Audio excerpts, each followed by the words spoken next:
Hi, I'm Carol Stewart. Welcome to my channel. It's called Make It Happen, where I discuss things that I think can help you have a better life and everything law of attraction. So stay tuned.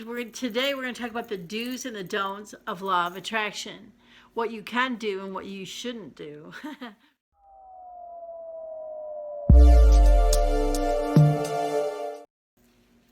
Okay, let's get right into this. Today we're talking about do's and don'ts of law of attraction. Okay, for any of you that might not know about law of attraction, we could actually call it the power of positivity. Really, we could call it faith. We could call it a lot of things, but I'm going to call it law of attraction for sake of the name of the title of this video. So anyways, what can you do to have the law of attraction work for you? This is three things that I have lived by and have had a lot of success and had some great accomplishments because of it. Number one is just gratefulness.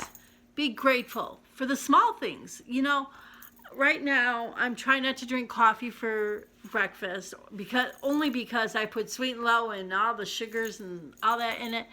And I know it's not really good for me with all that. So what can you do? You could do something like this, green tea. So this is a little example of how I'm grateful. Because I don't really want to drink green tea because it's not that great of a taste, I put it in a cute little wine glass. So it makes me feel like I'm, celebrating, appreciating that at least I get to drink out of a nice wine glass. So I know that sounds silly, but see, when you really realize the power of gratefulness, things start just coming to you. I've had it happen to me.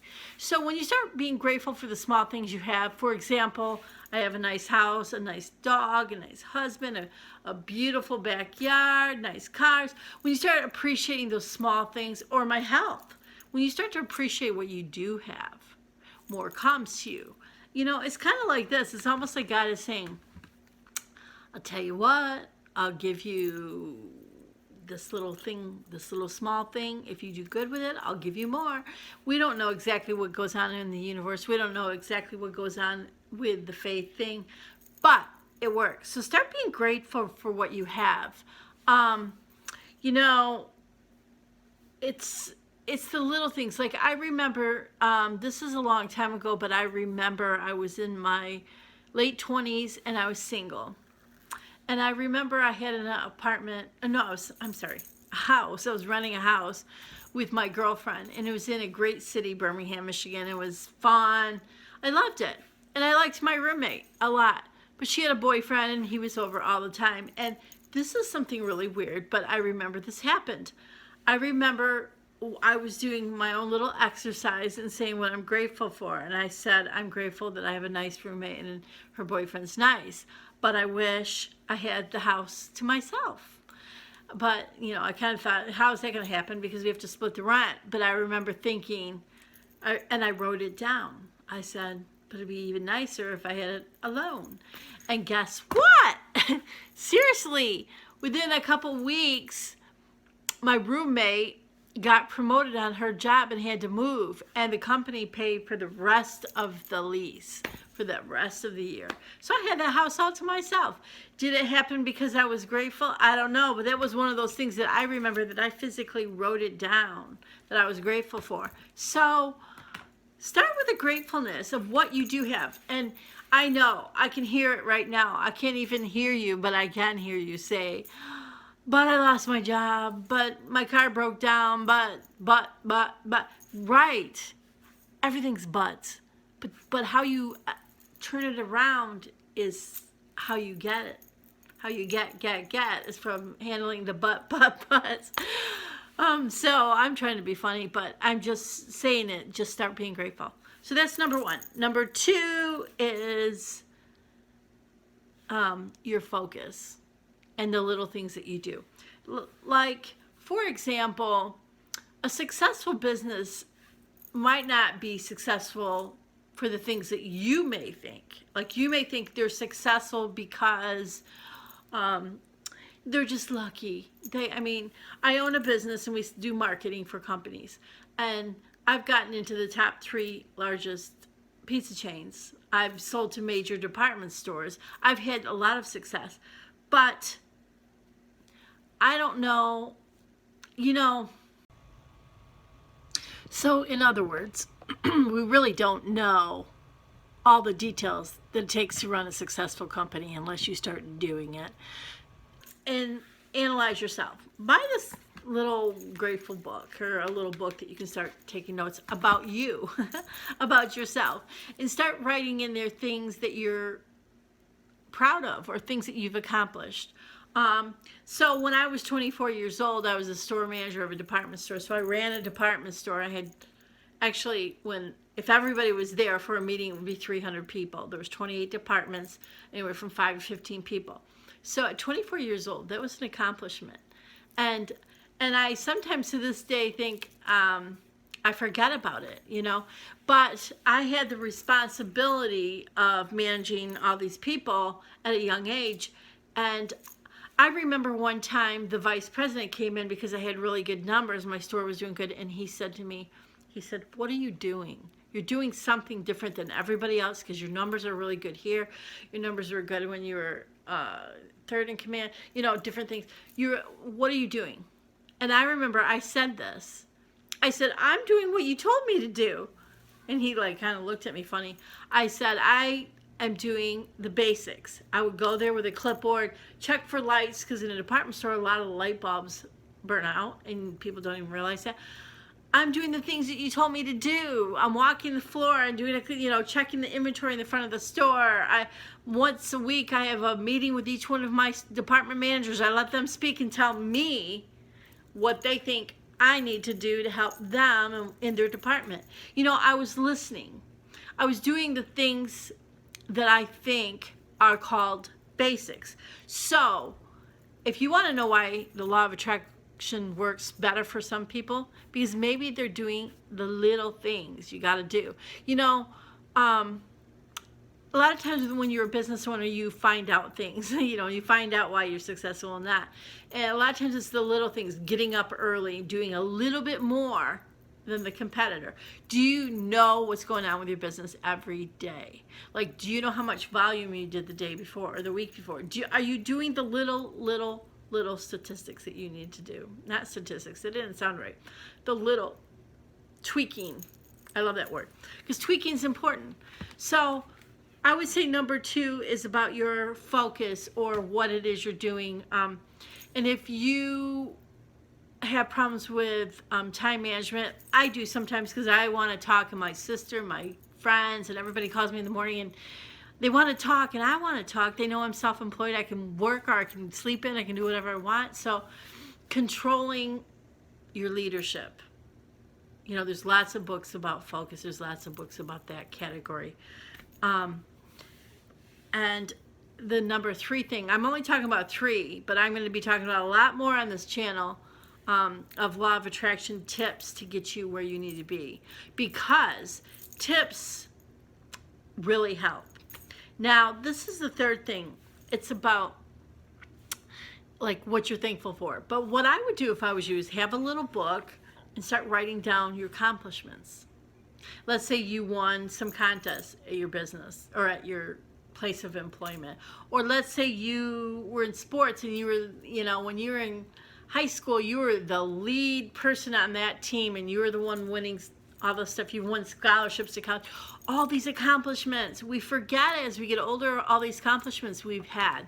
So start writing them down, and then leave a space for yourself to write in, what do you think you did differently then? You know, why you? Why did you win? Why did you, why did you have the best numbers? Why in sales? You know, whatever it may be. Start to analyze yourself. These little things that you do will help you have the law of attraction come to you better.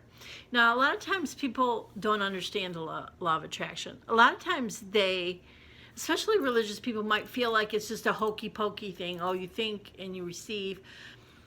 Well, it is all that, but I think there's a lot of positive thinking that has to go into achieving and receiving. I've had things happen that fall through the cracks. But there's a lot of things you can do if you keep your mind focused on positive, grateful things. So start out being grateful. Second, stay focused. Know your numbers.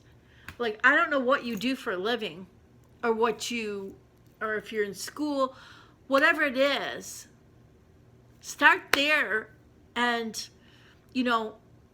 let's say you're in a job you hate, but let's say you have to be in that job right now, or you have to pay the bills. Do it the best you can. And then that might make your life a little bit better. And you don't know where it goes.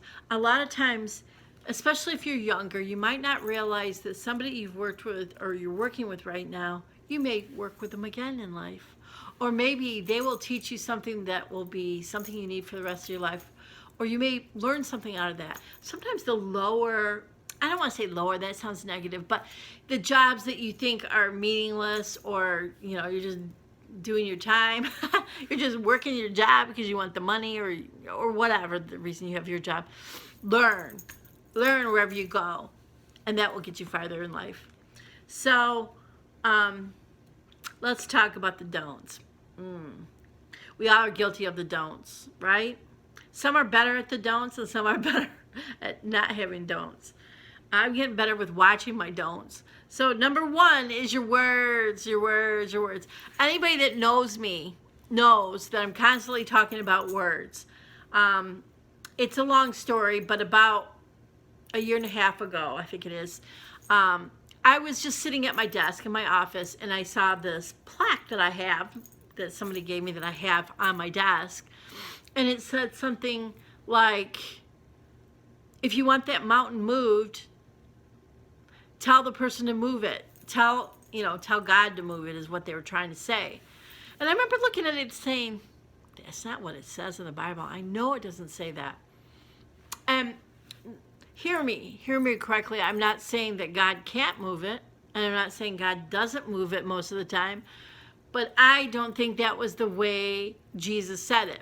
And I'm not going to get into all this religious stuff with you on this, but I just want you to hear that I then looked it up in the Bible, and this was Jesus's words. He said, basically, if you want your mountain to move, your problems to move, your debt, if you want these things to not be in your life, then talk to them. Don't talk, the mountain, talk to them. You don't always have to talk to God. Just talk to the mountain and tell it to leave. And he says it 3 times. And I found that so powerful, enough to make me want to start these. I have another YouTube channel. It's called Turn Your Words into Miracles. That one's all about words. Let me tell you, that inspired me so much that I realized I need to teach the world. Let's hope I do. But that your words are that powerful. So don't use them wrong. So don't make mistakes. We all do, but don't. Don't tell your husband, shut the fridge, because he's bugging you, or your kids, shut up. Don't do those things. They stop your blessings. It's like almost like pretend that there's all this stuff coming your way, good stuff. And all of a sudden you say, down. All these things, it's like pushing it away. So just control it. I mean, I know your kids drive you nuts. I know your husband bugs you. I know you don't feel like being happy-go-lucky all the time. But try. You have to, because these words are powerful. And then number 2 for stopping your law of attraction or your miracles that happen to you is your thoughts. The law of attraction says that think about what you want. Like, pretend that the world is like a catalog. I want that Corvette. I don't like Corvettes. I don't know. I just said that. Okay, I want that Mercedes or whatever it is. I don't know. I can't think. So let's say you want that car. And I'm sorry if I said that about Corvettes. I think it's a guy car. I don't mean anything against that. But let's say you want that car. You're thinking about that car. That's what law of attraction is. Just think about that car. You want that car. And then believe and you'll receive. Well, I think it's not that easy. Well, it can be, but it's not that easy all the time. So when you think about that car, you have to do a few little things with your mind in the meantime. Like, I remember a while ago, GM did a commercial, probably about 10 years ago. 10 years ago. It was so good, and I wish I could find it. It was about some young guy who his girlfriend broke up with him or something on that order, and he wanted to make her, not that he wanted to make her mad, but I think he wanted to say, see, I'm a cool guy. And they show him driving down the street in that nice, beautiful car or whatever. And she's outside, I think with a new boyfriend, and he's going by going like, hi. But then it was in his dreams. But my point in saying all that is you really have to do that when you think of the goal you want, or the desire of the gift that you want, or whatever it may be. So let's say you want that car. You need to start thinking of yourself in that car, driving in that car. Maybe you think about what the dashboard looks like with the stereo, and you start pretending that you're turning it. Or maybe you think about a cup of your cute, stylish, or maybe it's your glass, or whatever it is, in the front seat. I mean, in the car, not the front seat, in the dash. And I think one day we'll find out, obviously when we die, but I think there's so much power in the gifts that you already have. Your mouth, your words, your thought, your brain, thinking, how do we know? We don't even know that maybe I can just think of that car, and it's a black Mercedes, and it's new.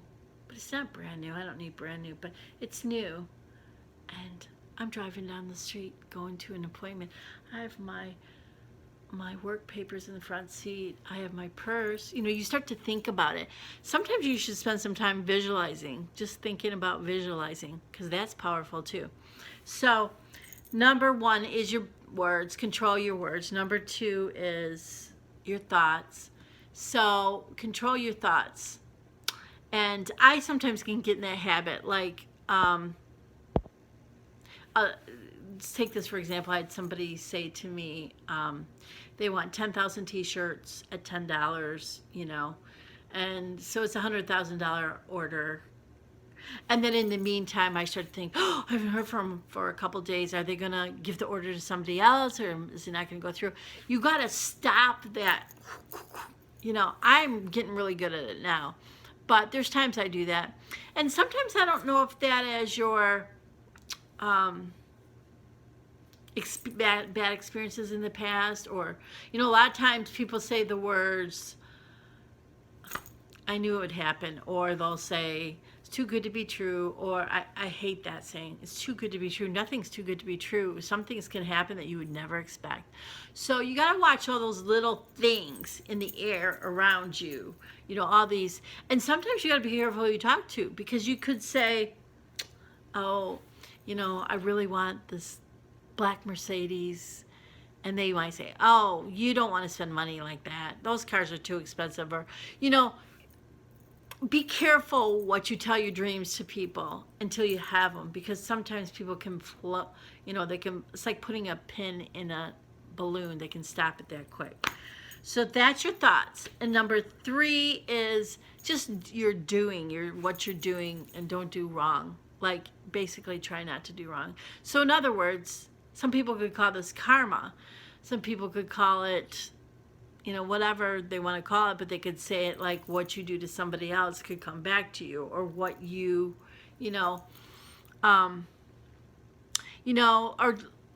I was younger, we'll say when I had a key to the department store, I could have stolen anything. Probably nobody would know, but I never did, because I had to live with myself. You've got to come to a point in your life where what you do is always ethically right.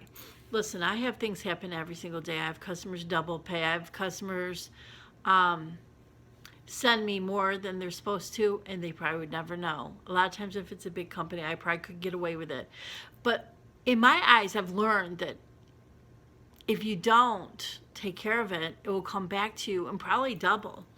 That's my personal opinion from experience in life, So maybe we should make sure that we are always trying to do the best we can. But I want to stop at this point because I don't want to be too much more of the don'ts. I want to be more of the do's, because sometimes if you keep doing good, you stop bad habits. So I hope you liked my video. Please like and subscribe below.